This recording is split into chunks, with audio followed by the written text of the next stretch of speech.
Hello friends, welcome back to my channel. आज मैं कुछ 5 पॉइंट ऐसे बताने वाली हूँ जो अगर आप अभी माँ बनी हैं, आपका बेबी छोटा सा है तो आपको ज़रूर पता होनी चाहिए। क्योंकि हम सभी पेरेंट्स जो होते हैं वो अपने बच्चे को लेकर बहुत ही ज़्यादा सोचते हैं, लेकिन कुछ चीज़ें ऐसी होती हैं जब हम पहली पहली बार माँ बनते हैं तो हमको कुछ भी पता नहीं होता है। मेरे साथ भी बहुत सी चीज़ें ऐसी हुई थी जो मैंने जब बेबी हुआ तो धीरे धीरे धीरे धीरे सीखा, और जो गलती पहली बार में हुई वो मेरी दूसरी बेटी में वो चीज़ें नहीं हुई। तो धीरे धीरे हम सीखते हैं और वही चीज़ें मैं आपके साथ शेयर करती हूँ जिससे आपको आसानी हो। तो पहला पॉइंट ये है इसमें कि जब बेबी होता है तो उसकी स्किन एकदम सही होती है, सॉफ्ट होती है।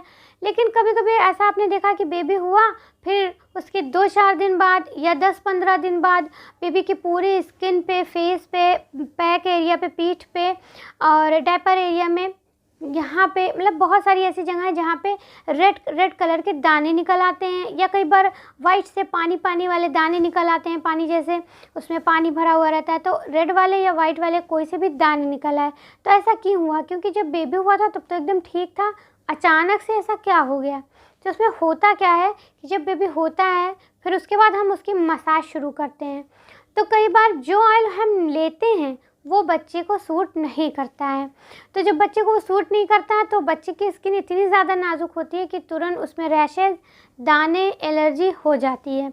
तो ये चीज़ आपको ज़रूर पता होनी चाहिए। अगर आपका बेबी हुआ है और आपने ऑयल मसाज शुरू की है और अगर बच्चे को दाने निकले हैं तो आपको वो ऑयल सबसे पहले बंद करना है। सबसे बड़ा रीज़न यही होता है बच्चे के स्किन में दाने निकलने का। अगर न्यू बॉर्न बेबी को दाने निकलने हैं तो सबसे बड़ा रीज़न ये होता है। और कई बार ऐसा होता है कि जब बेबी हुआ है उस टाइम आप वो ऑयल यूज़ कर रही हैं, उस टाइम तो नहीं, जैसे कि बेबी ठंडक में हुआ है, आपने डाबर लाल तेल ले लिया, बहुत अच्छे से सूट कर रहा है, नहीं निकले कोई दाने। लेकिन अभी गर्मियों का मौसम स्टार्ट हो गया और दाने निकल आए, तो आपको समझ में नहीं आएगा। आप सोचेंगे कि ये ऑयल तो बच्चे को सूट कर रहा था, अब क्या हो गया, और कोई प्रॉब्लम है?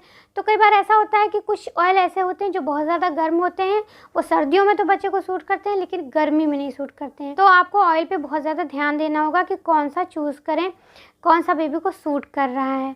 और उसके अलावा बच्चे की साफ़ सफाई भी अच्छे से करें जिससे कोई इन्फेक्शन, कोई एलर्जी बच्चे को ना होने पाए। और उसके साथ ही दूसरा पॉइंट जो है वो ये है कि बच्चे को जब भी आप फीड कराएं, जितनी बार फीड कराएं उतनी बार बच्चे को डकार ज़रूर दिलाएं। क्योंकि शुरू में ये चीज़ें पता नहीं होती हैं और हमने फीड करा के लिटाया और बच्चे को बड़ी सी उल्टी हो गई, या थोड़ा सा ही दूध निकल आया लेकिन उल्टी हो गई। और कई बार ऐसा होता है बच्चे को मुंह के साथ साथ नाक से भी उल्टी हो जाती है। तो उसकी यही वजह होती है कि हमको शुरुआत में पता नहीं होता, हमने आराम से फीड करा दिया, बेबी सो गया, हमने लिटा दिया और 2 मिनट बाद, 3 मिनट बाद देखा कि बच्चे ने उल्टी कर दी। तो उसका यही कारण होता है कि दूध जब बच्चा पीता है तो उसके साथ साथ हवा भी चली जाती है, और बच्चा तो लेटा है, उठ के बैठेगा तो उसको खुद से डकार आ जाएगी, लेकिन वो लेटा हुआ है और हमने डकार दिलाई नहीं। तो बच्चे को जब वो हवा निकली तो उसके साथ साथ सारा दूध भी बाहर आ गया। तो डकार ज़रूर दिलाएं। और उसके बाद जो अगला पॉइंट है, 3rd नंबर का पॉइंट है, वो ये है कि मसाज करने के बाद बच्चे को तुरंत ना नहलाएं। मसाज जैसे आपने किया तो आप कम से कम 15 से 20 मिनट का, आधे घंटे का गैप ज़रूर दें। बहुत सारी महिलाएं ऐसा करती हैं कि अनजाने में, क्योंकि कोई भी अपने बच्चे के साथ कुछ भी गलत नहीं करेगा जानते हुए, अनजाने में ही होता है। इसीलिए मैंने सोचा कि इस टॉपिक पे वीडियो ज़रूर बनाऊं, क्योंकि ये जो भी मैंने ये पॉइंट सब नोट्स किए हैं, इकट्ठा किए हैं, इस सब पे कमेंट बहुत आते हैं, तो मैंने सोचा इन सभी को एक वीडियो में ही इस सारे पॉइंट को कवर कर लूँ। तो मसाज के तुरंत बाद आपको नहीं नहलाना है, क्योंकि इससे बॉडी का टेम्परेचर हाई होता है। उस टाइम पे जब आप मसाज करती हैं तो ब्लड सर्कुलेशन बहुत अच्छा होता है, बॉडी का टेम्परेचर काफ़ी बढ़ जाता है, और ऐसे में अगर आप वो गरम है, हीट कर रही है उसकी बॉडी, आप तुरंत नहला देंगी तो सरद गर्म हो जाएगा बच्चे को। इसलिए तुरंत मत नहलाइए, 15 से 20 मिनट का, आधे घंटे का गैप ज़रूर करिए। और उसके अलावा जो अगला पॉइंट है वो ये है कि बच्चे की जब आप मसाज करें तो 2-3 जगह की मसाज आपको बहुत अच्छे से करनी है। जैसे कि बच्चे की गर्दन से लेके पूरे बैक एरिया की, यानी गर्दन से पीठ तक की जो रीढ़ की हड्डी है, पूरी गर्दन से होके टेल बोन तक होती है, वो पूरी रीढ़ की हड्डी की मसाज आपको बहुत अच्छे से करनी है, बहुत कस के नहीं करनी है, हल्के हाथों से ही करनी है, लेकिन वहाँ की मसाज आपको थोड़ी देर तक करते रहना है, पूरे गर्दन से लेके। जब आप इस तरह की मसाज करेंगे, ये मैं इसलिए बता रही हूँ क्योंकि जब बेबी होता है तो इतना नहीं पता होता, फिर लोगों के बहुत सारे कमेंट आते हैं कि मैम मेरा बेबी 5-6 महीने का हो गया, अभी तक बैठ नहीं रहा है, या मेरा बेबी इतने महीने का हो गया, अभी तक खड़ा नहीं हो रहा है, चल नहीं रहा है। तो इसलिए अगर आपको पहले से पता रहेगा तो वो चीज़ें आपके बच्चे के साथ नहीं होंगी। तो इस तरह से मसाज करिए गर्दन से लेकर टेलबोन तक, और उसके बाद बच्चे के पैरों की मसाज खूब अच्छे से करिए। अगर आपको नहीं समझ में आ रहा है कि मसाज किस तरह से करनी है, तो मैंने अपने गर्दन के मसाज पे भी अलग वीडियो बनाई है, पैर के मसाज पे भी अलग वीडियो बनाई है। सबकी लिंक अलग अलग मैं डिस्क्रिप्शन में दे दूँगी, आप वहाँ से इसको देख लीजिएगा।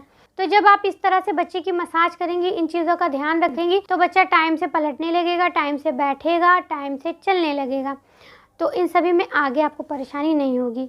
और उसके बाद जो दूसरी चीज़ है, वो भी शुरुआत में नहीं आपको पता चलेगा, लेकिन आगे चल के वो परेशानी हो सकती है। तो इसके लिए आप शुरू से ही अगर आप ध्यान रखेंगे तो आपको आगे चल के वो परेशानी नहीं होगी। वो ये आपको करना है कि जब आप बच्चे के साथ मसाज कर रही हों तो आप उस टाइम बच्चे से बोलते रहें, हँसाते रहें, और जब भी आपको टाइम मिले तो आप बच्चे से बातें ज़रूर करें। आप ये मत सोचिए कि मेरा बेबी तो अभी 1 महीने का है, 2 महीने का है, 3-4 महीने का है, अभी तो उसको कुछ पता ही नहीं है, अभी मैं उससे क्या बात करूं। ऐसा नहीं है। आप ध्यान दीजिएगा कि जब बच्चा होता है उस टाइम तो नहीं, लेकिन कुछ दिन के बाद 1 महीना 1.5 महीना जब हो जाएगा, आप बच्चे को बार बार पुकारेंगी। 2 महीने का हो गया बच्चा, आप धीरे धीरे पुकारेंगी, डेली डेली बातें करेंगी, उसके साथ टाइम स्पेंड करेंगी, तो आप देखेंगे कि जब आप बच्चे से बातें करती हैं तो बच्चा आपको ध्यान से देखता है या हंसने की कोशिश करता है। तो ऐसा इसीलिए होता है कि बच्चे को धीरे धीरे लगने लगता है कि मुझसे ही कोई कुछ कह रहा है, और ऐसा करने से बच्चा बहुत जल्दी बोलना स्टार्ट करता है। ये तो मेरी बड़ी वाली बेटी के साथ ऐसा ही, क्योंकि मुझे तो नहीं पता था उस टाइम, लेकिन मेरी मम्मी उससे डेली बात करती थी। वो एकदम छोटी सी थी, उससे आधे आधे घंटे बात किया करती थी, वो बस चुपचाप देखा करती थी। फिर ऐसा होता था कि अगर वो रो रही हो किसी टाइम और अगर मम्मी उससे बातें करने लगी तो वो चुप हो जाती थी। ये मेरे लिए एकदम मैजिक की तरह था कि मतलब मैं इतनी देर से छुपा रही हूँ, नहीं छुपी, और मम्मी ने इतनी सारी बातें की, वो चुप गई। तो फिर मैंने भी स्टार्ट किया कि अगर वो कभी रोती थी तो मैं उससे हंसाने की कोशिश करती थी, बात करने की कोशिश करती थी, तो बच्चे बहुत जल्दी चुप जाते हैं। और इससे मेरी बेटी ने इतनी जल्दी बोलना स्टार्ट किया। तो आगे चल के जब बच्चा 9-10 महीने का होता है, 1 साल का होता है, 2 साल का, किसी किसी के बच्चे 2.5-3 साल के हो जाते हैं, बिल्कुल सही से बोल नहीं पाते हैं। तो पेरेंट्स बहुत सारे कमेंट करते हैं कि मैम मेरा बेबी 1 साल का हो गया, 2 साल का हो गया, 2.5 साल का है, लेकिन वो अभी तक सही से कुछ भी बोल नहीं पाता है। तो उसकी बहुत बड़ी वजह है कि आजकल के जो पेरेंट्स हैं वो इतने ज़्यादा बिजी हैं, और अगर घर में कोई ज़्यादा लोग नहीं हैं तो बच्चे से कोई बात नहीं करता है। तो आप बच्चे के साथ थोड़ा बहुत टाइम ज़रूर स्पेंड करिए, डेली बच्चे से आप थोड़ी देर बात ज़रूर करिए। आप ये मत सोचिए कि बच्चा कुछ बोल नहीं रहा है, कुछ रिएक्ट नहीं कर रहा, धीरे धीरे वो रिएक्ट करेगा। तो जब आप खूब बातें करेंगे तो बच्चा बहुत जल्दी बोलने लगेगा। तो ये 5 टिप्स थे जिसको आप फॉलो करेंगी तो आपके बच्चे के लिए बहुत फ़ायदेमंद साबित होंगे। उम्मीद करती हूँ कि ये वीडियो आपके लिए हेल्पफुल रहा होगा। ये वीडियो अगर अच्छा लगा हो तो इसको लाइक करने के साथ साथ शेयर भी करिए।